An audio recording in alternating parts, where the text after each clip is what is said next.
तर नमस्कार मंडळी, मी श्वेता आणि स्वागत आहे सर्वांचं पुन्हा एकदा माझ्या YouTube चॅनलमध्ये। तर जसं की मी तुम्हाला सांगितलं होतं की आपण मार्केट एक्सप्लोर करणार आहोत। तर आपलं पहिलं मार्केट असणार आहे पुण्यामधील जुना बाजार। तर जुन्या बाजारात जाण्याचं कारण म्हणजे मला आर्ट आणि क्राफ्टची आवड आहे, प्लस मी जर काही वस्तू बनवली तर त्याच्या बाजूला मस्त अशा पितळेच्या एक डेकोरेटिव्ह आयटम्स म्हणून मला घ्यायचं होतं आणि ते मार्केट देखील मला एक्सप्लोर करायचं होतं आणि तुमच्यापर्यंत पोहोचवायचं होतं। त्याच्यामुळे मी जसं अगोदरच्या व्हिडिओत एका सांगितलं होतं की मला जुन्या माठाची, जुन्या घडवणीचीच पितळेची भांडी आवडतात। तर त्यानुसार स्पेशली सिलेक्ट करण्यासाठी आपण मुंबईहून पुण्याला जाणार आहोत। तर जाण्या अगोदर जरा जुन्या बाजाराचा इतिहास सांगते। पेशवाई काळापासूनचा हा जुना बाजार आहे असं मानलं जातं। साधारण 250 वर्ष या बाजाराला झालेली आहेत। कुंभारवाड्याच्या बाजूला कसबा पेठेत हा बाजार भरतो। बुधवारी आणि रविवारी सकाळी 8 ते 5 या वेळेत हा बाजार भरला जातो। आणि जसे विविध छंद असतात, विविध हौशी माणसं असतात, त्यातली मी एक आहे। मला जर एखादी गोष्ट एखाद्या क्वालिटीमध्येच हवी आहे तर मी भरपूर मार्केट्स एक्सप्लोर करते आणि ज्या ठिकाणी जशी मला हवी आहे तशीच वस्तू मिळाल्यानंतर मी विकत घेते। पर्यटक जे आहेत, विदेशी पर्यटक तर जास्त करून या बाजाराची चौकशी करतात आणि आपणही हा जुना बाजार एकदा तरी अनुभवायला हवाच। म्हणूनच हा व्हिडिओ तुमच्यासाठी। पण जर मला तिथे काही आवडलं तर मी नक्कीच विकत घेईन। तर आता भेटूयात डायरेक्ट जुन्या बाजारात।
हे लॉक सिस्टमचा एक करंडा आहे, खूप छान आहे। वजनानुसार याची किंमत ठरेल असं ते म्हणतात आहे। ती सुंदर मूर्ती आहे, याला खूप महत्त्व आहे आणि दोन्ही साइडीन कोरीव काम आहे आणि चांगली जड आहे। मस्त आहे, एकदम सुंदर अशी ही आहे। इथे अशा मस्त पितळी आणि इथे अशा डेकोरेशनचं त्यांनी लावलेलं आहे, होम डेकोर आयटम्सचं। हे दरवाजावरती लावण्यासाठी आहे। हा लॅम्प आहे, तुम्ही पाहू शकता। आणि हे असे सगळे जुनी भांडी आहेत।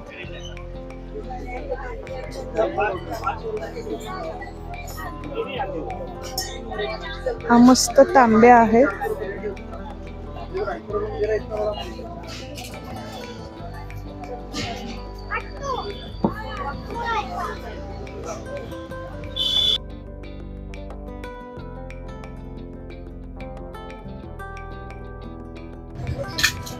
मस्त असा पोळीचा डबा आहे, याला स्वच्छ केलं की छान असा दिसेल।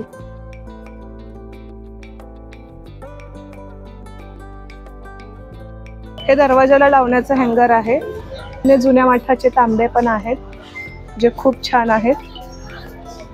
तुम्हाला जर होम डेकोर मध्ये इंटरेस्ट असेल आणि अँटिक वस्तू हव्या असतील तर तुम्हाला इथे येऊन निवडून घ्याव्या लागतील। हे नागदिवे पाहू शकता, समया आहेत या आणि खालून याला कसं नाग आहेत। अशा पद्धतीच्या वेगळ्याच प्रकारच्या ह्या समया आहेत। मी फर्स्ट टाइम अशा समया बघितल्या। हा एक मुख्य दरवाजाला लावण्यासाठी दिवा आहे, चांगला हेवी आहे। हा पण अँटिक पीसच आहे, बघू शकता। ही देखील एक छोट्या प्रकारची पंती आहे.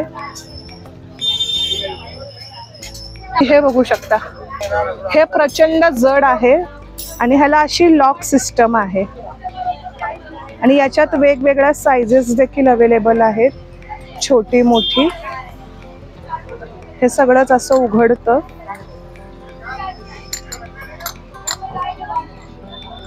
हे देखील असं मुख्य दरवाजाला लावण्यासाठीच आहे.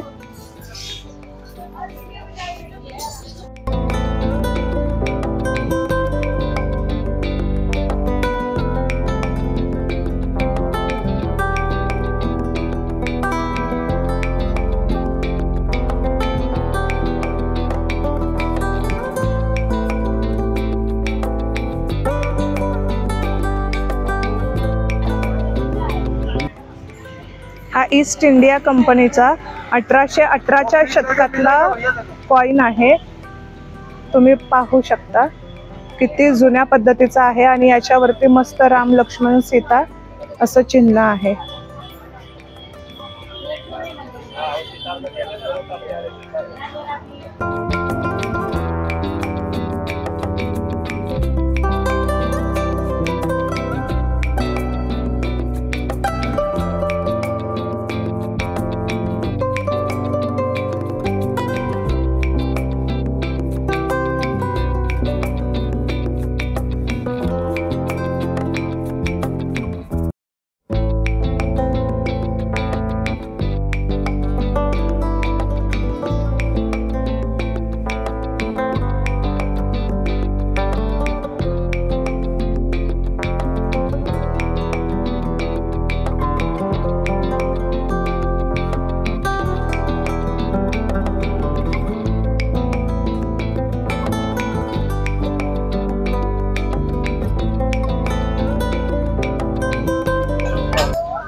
ह्या अशा कमानी आहेत.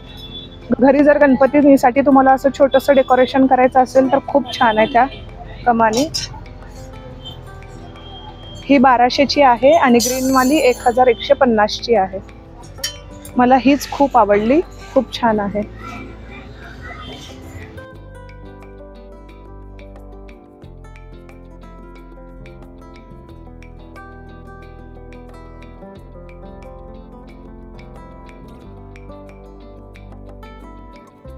तर सकाळी आम्ही लवकर गेलो होतो आणि यायला बराच उशीर झाला होता. मी खूपच एक्साइटेड होते या मार्केट विषयी.